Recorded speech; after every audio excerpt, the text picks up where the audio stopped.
What was it, the journey from you dropping out of school to you starting this company? I started my building company, my own building company. Okay. So all the things I learned from my 16 to 21, I started for myself. Why did you think you needed the degree then? I did it for my parents. So Okay. I already experienced that the degree isn't everything. What were you making back then? I think proper months were between 10,000 and 20,000 euro a month. Why the fuck did you go to school still? Meet Daan Linders, the man behind Headboards NL. What started as a side project grew into an iconic design brand, and in this episode, we dive into his journey of building a business and the real life behind it. And they asked us, do you also have like the mattress and the box spring and the nightstands, the shelves? We were like, what do you want to pay for it? Oh yeah, we have this budget. We have. So it was a really hard decision, but yeah, let's say high risk, high reward. All right, we are live and welcome to yet another episode of Scaling Beyond Limits. Today we have a really special guest, Daan Linders, also known as Mr. Hotel Chique and owner of a 5-star hotel brand named Headboards NL and Dutch Design Group. Daan, welcome. Thank you for the really nice intro and thank you for having me today. Of course. Daan, you did a lot. Of course, you have a really interesting entrepreneurial journey. You scaled your business in like 3 years, 4 years to where you are now. That's a super interesting story. But first, I want to talk about some other stuff, about how you started off dropping out of school, having a blue-collar job. And let's dive into that, your origin story, because I think that's a really interesting one. Daan, as you can see, we have caviar here. And before or after we have done the caviar, you can introduce yourself as well. Tell the viewers, tell the listeners what you do. Give them a quick intro. And first we have a spoon of caviar and a small shot of the Beluga vodka. But have you ever tried caviar? It's really funny because now I see the caviar. There's some story that comes up, but maybe I can tell it later because we're first going to try. But we did something I think 1.5 years ago. It was in November 2023. Yes. And it's something with buying 3,000 euro of caviar and going to an expo and give everybody caviar with drinks and everything. It was like a marketing campaign, a really solid marketing campaign. And that was the first time I took the caviar. Well, that will be definitely an interesting story. So I'm going to ask you a lot about that one, because I really want to know if that was successful, because then maybe we can launch a campaign together. Exactly. All right. So let's first have a spoon. Perfect. You can do it yourself. Yeah. Treat yourself. Yeah. Okay, you're the expert. For me, it's like 1.5 years ago. That was even the last time I took caviar. So you need to put it here. Do you know why? I think because... You listen to my podcast, I hope, for you. I think because the taste and then the way to eating is then better? Yeah. So it's about taste, because you don't have any pores on your hand here. And on the other... parts of your hand, you have pores, and pores influence the taste with sweat, etc., etc. So if you put it there, the taste doesn't get influenced. Okay. All right. Nice. I take myself a spoon as well, of course. Fucking love caviar. Nice, man. All right. Well, cheers. Cheers, mate.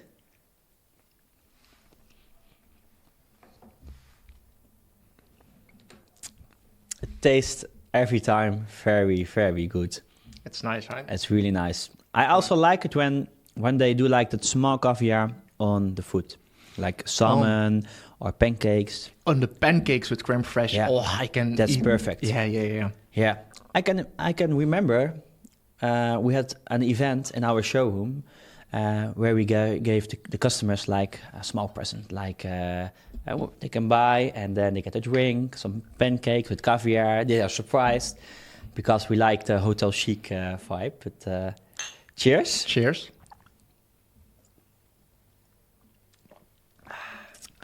I think it's 1 month ago that I drank alcohol right now. So that's good. it's really strong, but good start of the podcast. It gets us going. All right, Dan, introduce yourself. I already did a quick intro, of course, but tell us some more about yourself and what you do with your companies. Yeah. My name is Daan Linders, so you know me, and what we create is dream bedrooms and dream interiors, and we do that with the companies Headboards, Dutch Design Beds, and the Dutch Design Group, and you have to see it as like the capital Dutch Design Group, and below is Headboards.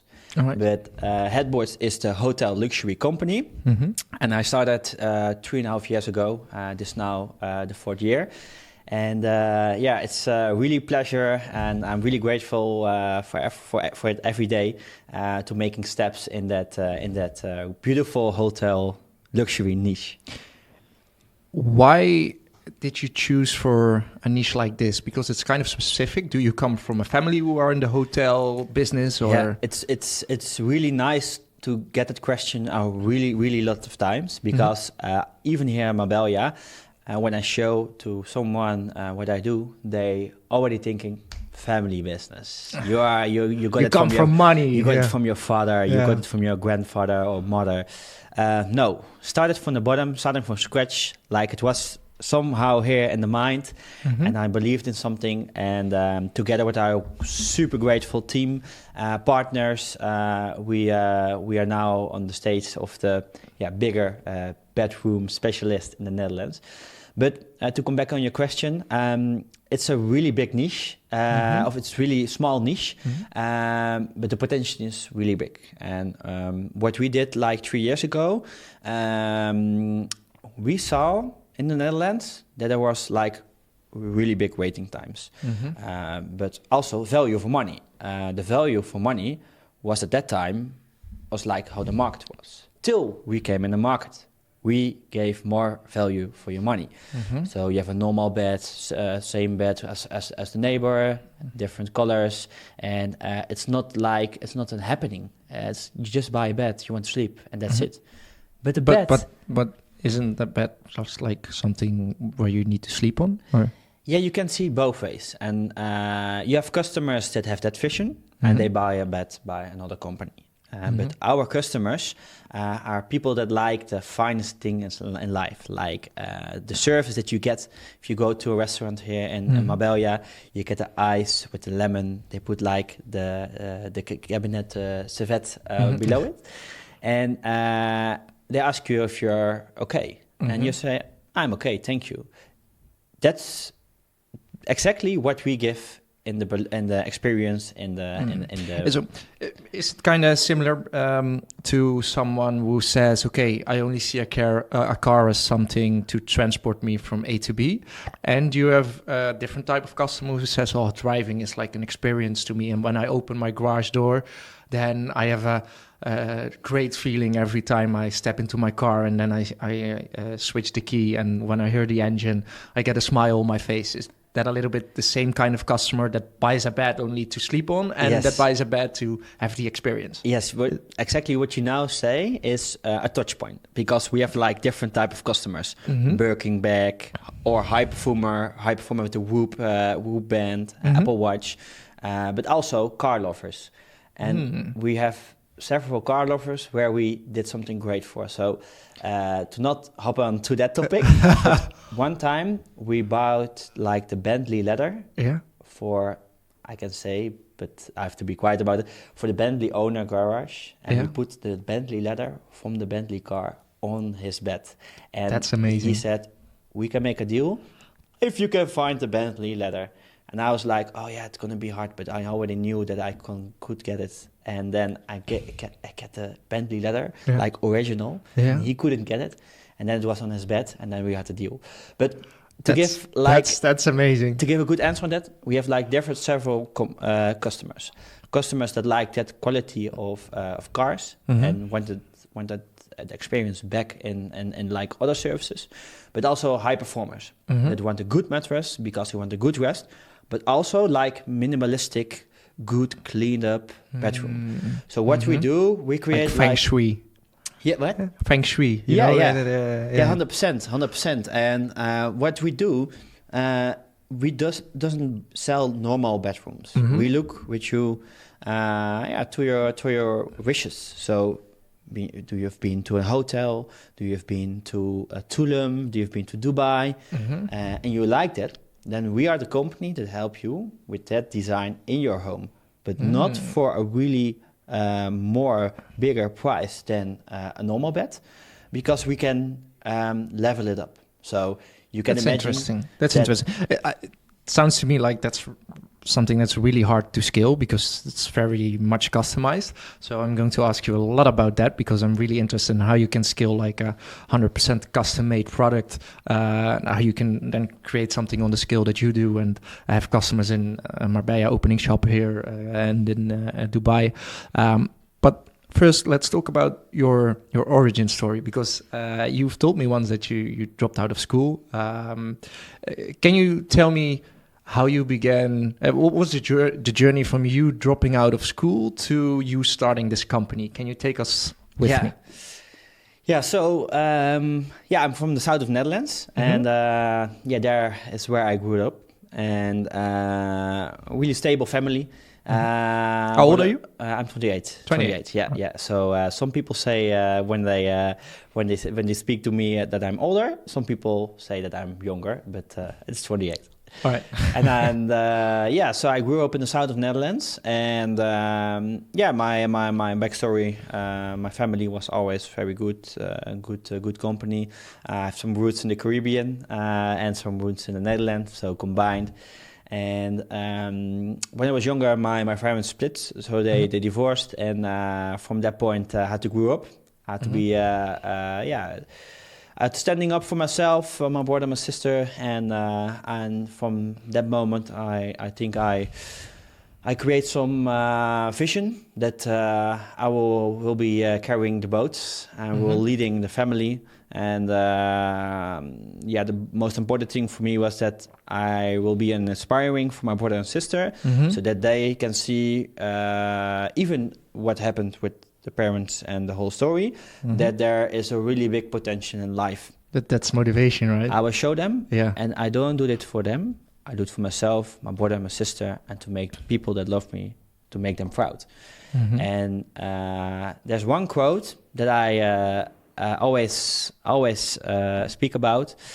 It's like you have like Cristiano Ronaldo, the football player. Yeah. Everybody knows him. And he is the first one that made a break in the circle of life of his family. He became an inspiring. He became successful. He became like inspiring for his family. He became a role model, and that was something that I had for myself. And but I started with hole below the bottom of where you can start. I didn't know what I had to do. For me, was it not really clear what I had to do because I had not really good support on the left and the right. Everybody was busy with solving things, so I had to figure out for myself what to do. And there's what started for me to seeking what fits for me. And my grandfather and my father teach me one thing. If you can work with your hands, yes, and you build up a skill, nobody is going to take that from you. And from there, I started to go to a building school and did like skills about like plastering, create new environments, new designs, something what I can relate nowadays in the companies that I have. But then I was like, I hate this. Why do I have to do that? Everybody in my circle is going to college, and that's better. They do better. I'm not doing better. Because that's all the thing that you hear from everybody. Get your degree. Get your degree. Go to school. Work. So every day I was working, I already thought what I do make no sense, because everybody that does degree does it better. So from there, I started to work at the building sites. How old were you when you started? I started to work at age 16. So Netherlands, at age 16, you don't have a driving license. So it was really hard sometimes because it was snowing. I had to bicycle for 1 hour. It's a little bit warmer here, right? Better climate. Nowadays, the climate of Marbella is the comparing at how I felt there. So raining here and sunshine there. So, but there I had to build up character because I didn't want to go because it was like snowing.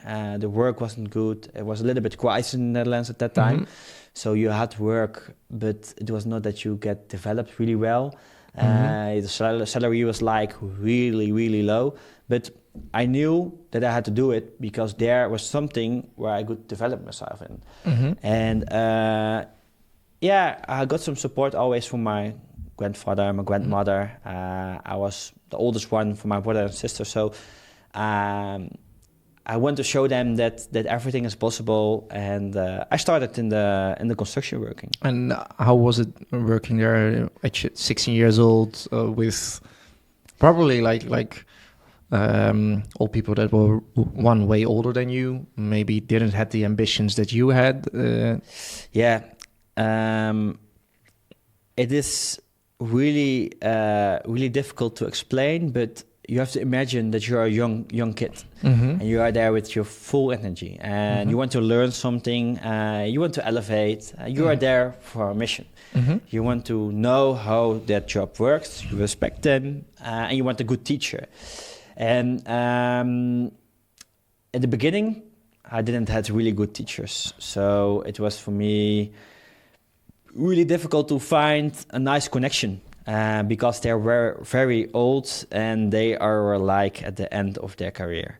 So are they a little bit grumpy or something? Grumpy. When I did something nice, what I thought was a good skill to help the project, they were like, "No, that's not the way we do it. We have to do it like this." And I was like, "Okay." So it's really hard for your self-confidence to make that steps to, do something on your own. So. And how did it go from there? Because, you had your construction job. You wanted to provide for your little brother, little sister.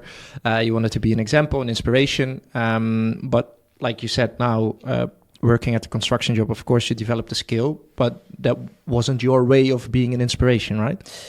No.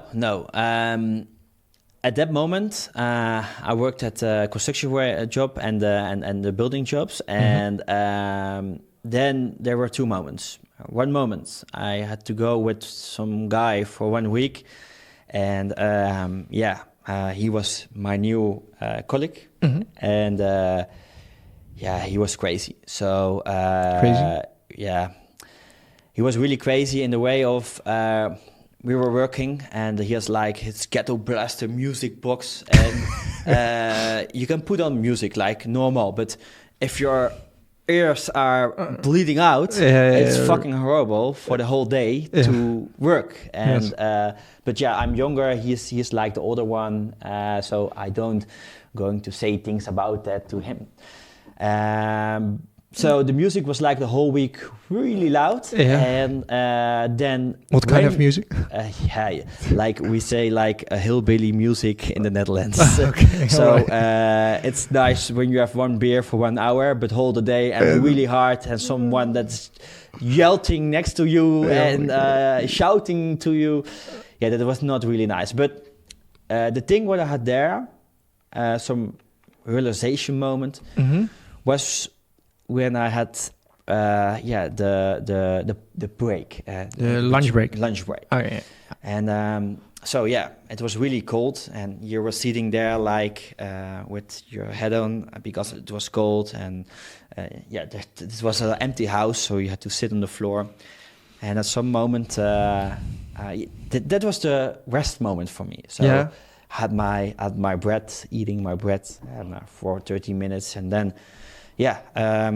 I was sitting there, but the guy that was with me, he was crazy. And later on, I recognized it because he was like, I think addicted. He used drugs while working, and he was like very, very loud. So finally, I was sitting there, and he was shouting at me, hey, can you talk to me? And I was like, okay, what do I have to ask? Yeah, ask me how my weekend was. So I asked him, how was your weekend? And he keeps going on. And after that week, I was like, this is not for me. This is not for me. I have to elevate. I have to go somewhere else. And from that point, I elevate. I did jobs on myself. I did jobs next to that job. I learned the skill. I earned more money. With that money, I get more confidence. I worked more and more till I was 18. When I was 18, I get to another company, and there everything switched. I learned from the best trust in me, and there you saw that. But still a construction job, or still construction job? Okay, yeah. And there I saw, okay, I have a skill, I can make money with it, and there was the first time I had like a small business. So, how did you start the business then? Because you were working at the construction job, right? So what did you do as a business then? So I think it's not like a legal business, but like when you have like a skill in construction, and people need construction workers. Don't snitch on yourself now. Huh? Then if people ask you friendly, you help them with the construction. So, and that kind of work I did.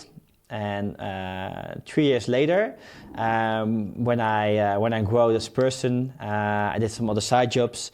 I started my building company, my own building company. Okay. So all the things I learned from my 16 to 21, I started for myself. All right. But I was still working that time at the other company. So in that time from 16, 18 to 21, I grew up and I went to working in the sales. And I started a company, like department. What did you do in sales? Like, account management. Yeah. For what kind of, also for a construction company or? No, what I did at first, I was building on the construction, plastering, that kind of stuff. At my 18, I went to another company. Yeah. I learned more about construction, still on the building side. Yeah.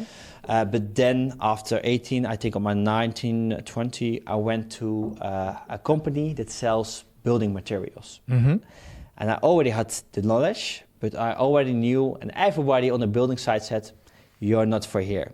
You are going to do something in sales, because my hair was always good and I was always like clean, fresh, and I was always polite, even if people yelled to me. And so I was working on a construction selling building material company, wholesale.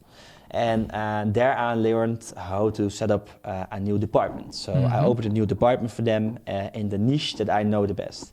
So from there I learned sales, I learned account managing, marketing. I did some old vlogs, YouTubing for them. And at some point there I saw the clients that came to us and where I sold the building materials to, that they that they buy it for like 100,000 euros, 200,000 euros materials. Yeah. So after 1.5 years, I thought, I have this skill. They are buying like for 200k materials, but they still have to make money from it. And I knew it from my legal businesses when I was younger. What I did for like parents, friends at their houses, what the profits are. So that means that someone that buys for 200,000 probably makes 1 million, 2 million. Exactly. Right? Yeah. And I saw that person and I thought, you are the same as me.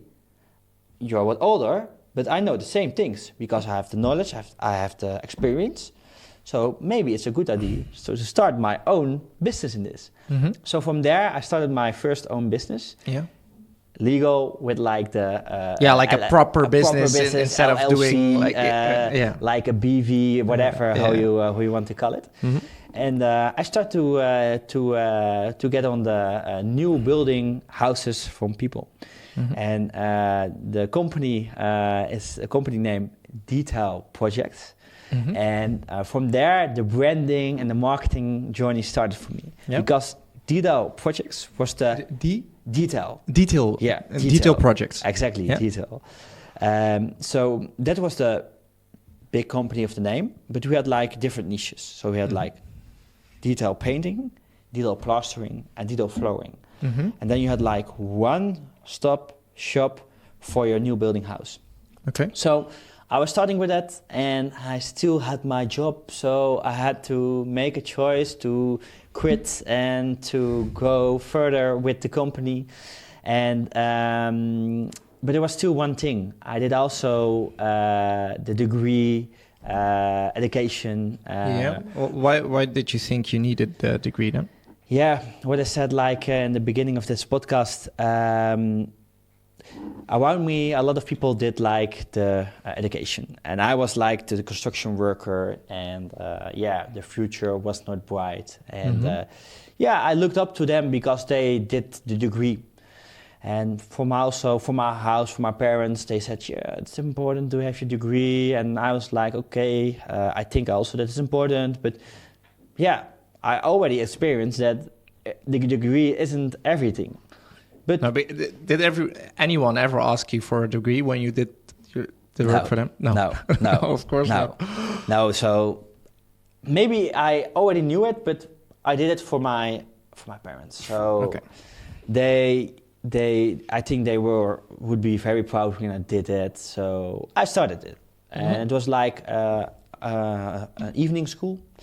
But at that time, because I worked very hard. So besides your job and the company that you were starting, you went to college, right? Yeah. Or what is it? Yeah, college. College. So it was a degree, and it was in international business, and so you learn a lot about sales, accounting, a little bit building your own business in a business. So from there I started it, and at that time, because I worked really hard and really many hours, I already bought my own house in the south of the Netherlands, and I had then my company. How old were you then? Then I was 21, 22. So at 21, 22 already having our own house. It's pretty good, right? So you were doing pretty good then already. And it was all together with the Corona crisis, so it was a really turbulent time. But then it started to get questions because I was in the school, I had my job, but I also started the business. So I already made some money, and I knew how to make a little bit business. So from there, I went to school, and I did it a half year. I had a really good teacher from the entrepreneurship that teach people entrepreneurship. So it could be a good story, but at some point, So he was an entrepreneur himself, you mean? Yeah. Okay. But he was teaching on school, so if you're a full-time entrepreneur, I don't know if you have to teach at school, but it was a good idea, good setup. So, but like going to school for me was a long time ago. And I had my car, I had a driver license, but because the distance from my school and house, it was 10 minutes, I bought a bicycle. Because it's easy with parking. So I went again with my bags and with my books on that bicycle to the school. Typical Dutch. Typical Dutch. And I really thought this was a good idea. And then I went to school, had a half year of classes, lessons. But the thing was that I explained the things well, but it was not from the books. And every time I had a discussion with the teacher, and I said, but you understand what I mean, right? He's like, yes. I was like, then it's good. He goes, no, it's not from this module or this way or this approach or whatever. Yeah. So at some point I was thinking, okay, I'm sitting here in this class. I'm the only one with a house. I have a company. He's teaching me something, but it's not really clear. What were you making back then? I think the proper months were between 10,000 and 20,000 euro a month. Why the fuck did you go to school still? It was something like I really had the idea that I had to do that. It was something that I get from younger age. You told me, but it's just when I hear your story, I'm like, oh, I think I wouldn't have made the same decision. But I can imagine that you're sitting there like, what are you going to teach me? I make more money than you. Exactly. But I had the respect for them. But after a lot of times, he was still saying like, yeah, but you don't know it exactly. It's not good enough. And then I was like, after I got a 5 for like a really big examination where I learned a lot for, I get again the feedback because it's not good enough. It's not good enough like we have to do in this school or approach. At that moment, that week, it was enough for me. I said to everybody, thank you for everything. I'm going to leaving here. I left my bike. I went back to home. And from that point, I chose for the business to scale 100%. And that was a good decision, but it was a hard decision. Yes, because now we're sitting here. Now we are sitting here with a lot of other companies. You are a well-known player in the Dutch market, and also you're going to be a well-known player in the international market. You already are in Marbella. Yeah. You are doing like full renovations, like furniture packages, everything. Yeah. So how did you go from having a small building company to where you did the flooring, the plastering, painting? How did you go from that to the companies that you have started now? Yeah, that's a really funny story. What is that transition? Funny story. All right. So I had my house, and the house were at the renovation. So I did it with my own company. It was really nice to do. And then we came at the master bedroom. But you want like find things in life, and at that time, beds or master bedrooms or the hotel vibe wasn't in the Dutch market. So like a normal bed, you buy and you go and you sleep. That's it. But like the finest thing here in Marbella, like Nobu, or like the finest thing that you get, like a glass with like water, ice, lemon. They put some paper below it, and then that's a small details experience. Is that what you mean? Or? Yeah, that's the hotel luxury vibe. Yeah, okay. And what I really liked was the hotel luxury vibe, and that wasn't in the hotel bed niche. It wasn't there. So from that point, you couldn't get it. You mean you couldn't get it. Okay. You couldn't get it. So from that point, I was searching on how could I get it for myself? At that time, I saw a lot of advertisements from like the drop shippers or from the e-commerce and that and that. And then I thought, okay, there are 70 million people in the Netherlands. Everybody has to sleep.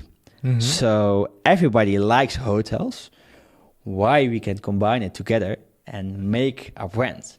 And we could do like 2 things. We could choose like an English name, like an international vibe, or like how we say in Dutch, 123hoofdborden.nl. Yeah, those work as well in the Dutch market, right? So that's another niche, and but I'm not feeling like I was a drop shipper and giving less value. I want to give value for money, and from there we started with the first web shop, and we thought. A web shop? Like an e-commerce web shop. Yeah. And what did you sell then? We sell like headboards, like the company's name is. So it's still headboards, It's now Headboards Dutch design beds, and for the hotels we have Headboards hotel design projects. Okay. Yeah. But at that time it was just headboards, and we thought, so we have our web shop, we have the self-instruction montage video, we have different models how you can buy your headboard and create your headboard. And we're gonna sell. We're gonna push advertisement ads, Google, Meta. At that time it was still Facebook. Still Facebook, yeah. And we're going to do that. But that was not the way it started. So people. So they didn't magically buy all the stuff from your web shop, and no, you turned out to be rich. No. It was too difficult. It was too difficult to buy. They didn't understand, and at that time, buying beds online wasn't a thing. It was too much in value to buy. Too expensive to just buy it throughout of an ad online. Exactly. Okay. Yeah. But after one month we were live, we had our first online sale. and it was €2,500. So that was that's nice. really big, especially at that time. High ticket in online e-commerce space wasn't a thing. So how long was this ago? This is 3.5 years ago. 3.5 years ago. 3.5 years ago. And so we started in that way. But after a while, we saw that the online sales wasn't there. So people were emailing, sending a DM and Instagram. And we started with making offers, offers, quotations. Yeah. And somehow the high-end client find us because our communication, we had a really proper Instagram. If I look back now, it looks silly. It's like... Yeah, compared to how you've built your company now and how professional it is. And when I look at, for example, your Instagram page or your website, it feels like an experience. It feels like class. It feels like luxury. It's like you walk in a nice building and you think like, wow, nice, this is nice, Exactly. And when I see your brand, I have the same feeling like, this is nice. Yeah, that's exactly. But I can tell like later in the story because then we started like the web shop. We had Headboards, and then making offers, quotations through our DM, email. And somehow the luxury people came to us. It was because our presentation, we had a lot of energy, posting every day, creating really nice content about mood boards, inspiring. And people were then at the COVID moment. Were you the face of the brand then? No. Okay, At the beginning, we didn't do that. We had just nice infographic. We had personal blogs. We had a lot of contact with that Instagram houses where women of the house make an Instagram of the house and renovating. A lot of that kind of Instagrams in the Netherlands. But at COVID, there was a booming in renovation your own home. So we were on the trend at that moment, and people were coming to us, and they find out that we had a good solution for a really nice price, value for money. And the original option for a bed was really bad. It was really bad. Yeah. So it was not nice, only for sleeping. So somehow, because our presentation, our communication, our website, people came with really good questions and offers. And they asked us, do you also have the mattress and the box spring and the nightstands, the shelves? And we were like, what do you want to pay for it? Oh yeah, we have this budget. We have. So from there... But did you? No. No. Shh, don't tell anyone. No. So we had our partners, but we didn't have the guts to go for the whole package because we thought it was difficult. But the solution for our client was that we had the total package.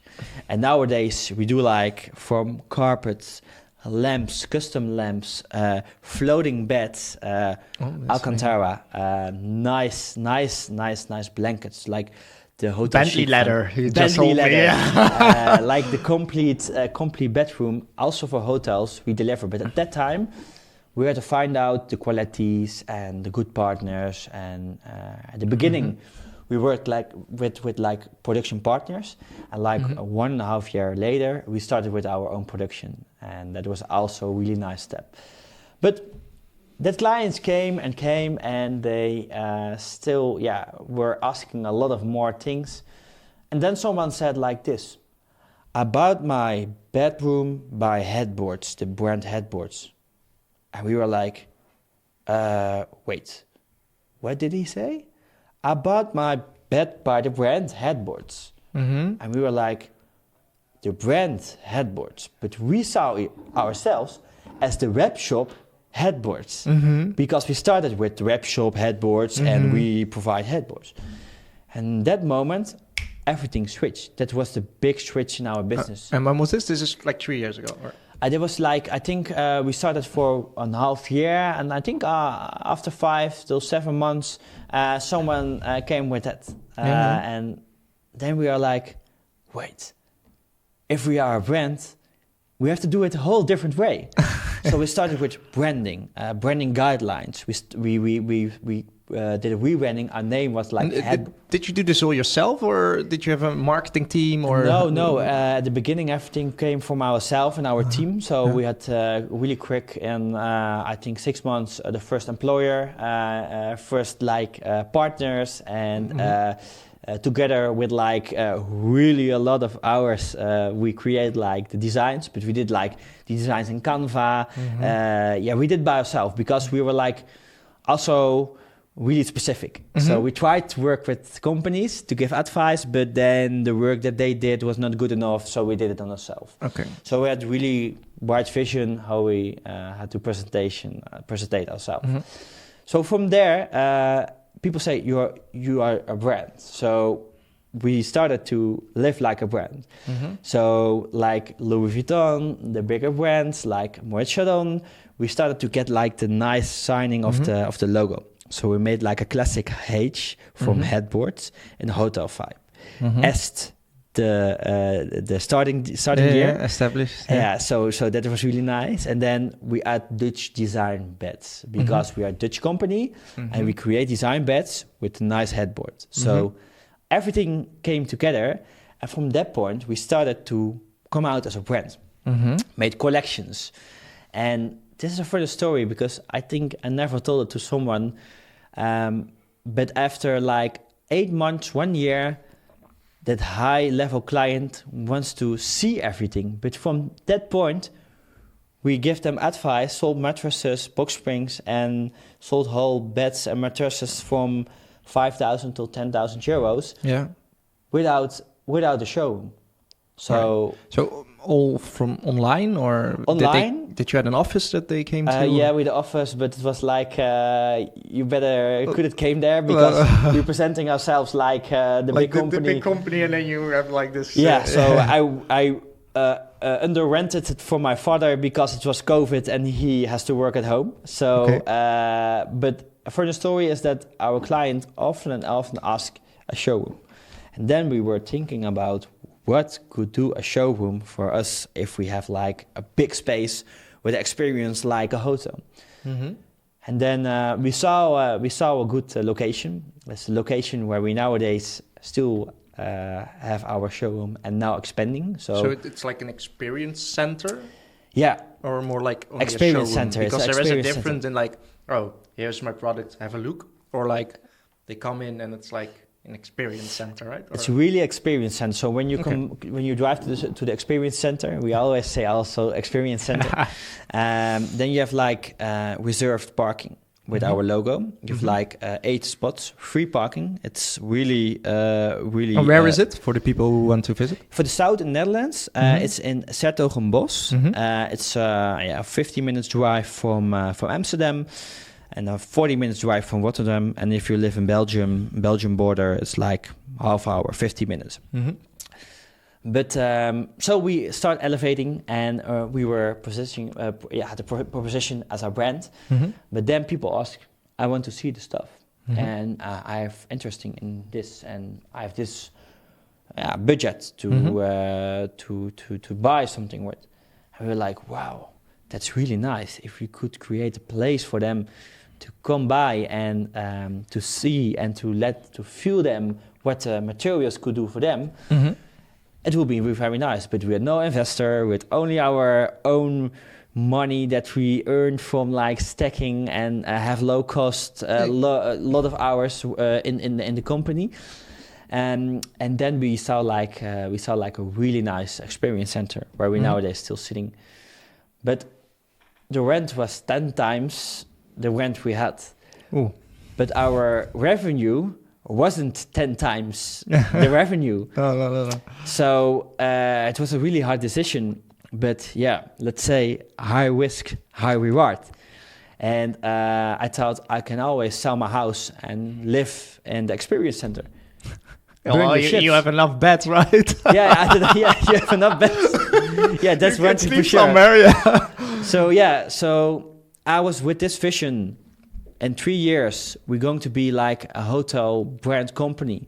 I went to Dubai for a holiday to experience how big everything was there. And from there, we want to give that experience as first back in the experience center in the Netherlands to show people how nice it is to have a good bedroom. So from there, we started with the experience center, and half a year later, we could rent it. So we made a deal for 3 years. So it was like, a lot of money each month. You could buy a car from it. So it was really hard for us. But because what made you make that decision? So what was the moment that you were like, okay, let's invest the amount of car every month to rent an experience center for my customers? Because for some people that sounds like you're crazy or delusional, right? Yeah, I can say the contract that you had for renting, it's a contract for that 3 years is something where you can buy a house with. Yeah. Nowadays, not anymore in the Netherlands, but you could buy a proper apartment. So it was a high risk because we were like now less to 8 till 12 months we were a company. And then we took that risk to. Was it because you went to Dubai? And it was like two things. I went to Dubai, and I saw there everything and elevating, and I saw all the hotels there and all that cranes, and I was like, everybody that has a crane here and building a hotel needs beds. So someday maybe I can be the supplier of them. I was like with the mindset already there. And because there are 70 million people in the Netherlands, everybody has to sleep. I thought, this has to be work. And otherwise, I can always do my construction company. Because what my grandfather told me, and my father, if you have a skill, you can always survive. Yeah. So at that time, something funny to say, in the mornings, I worked still with the construction company to fund the new company. In the evenings and in the afternoon, I worked at the Headboards company to have cash flow and to have money to make the first steps.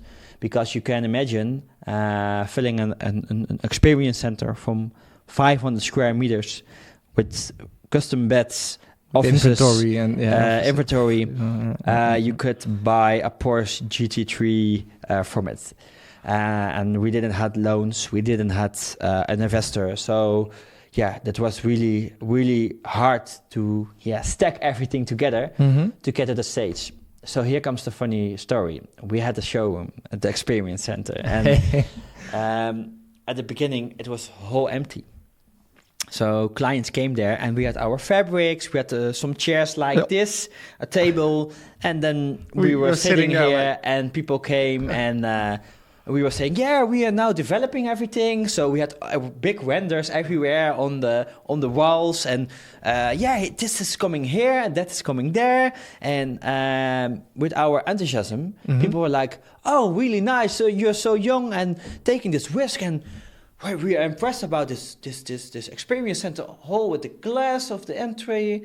You have like the nice the parking places, and they trusted us." Because we were like very high in energy. How can you build trust in business, do you think? Because you were like 25 then, which is considered still young for some people. Running a business, having a big experience center, inviting clients, but then to an empty showroom. How did you build up the trust for them to invest like 5, 10, maybe even more K in you?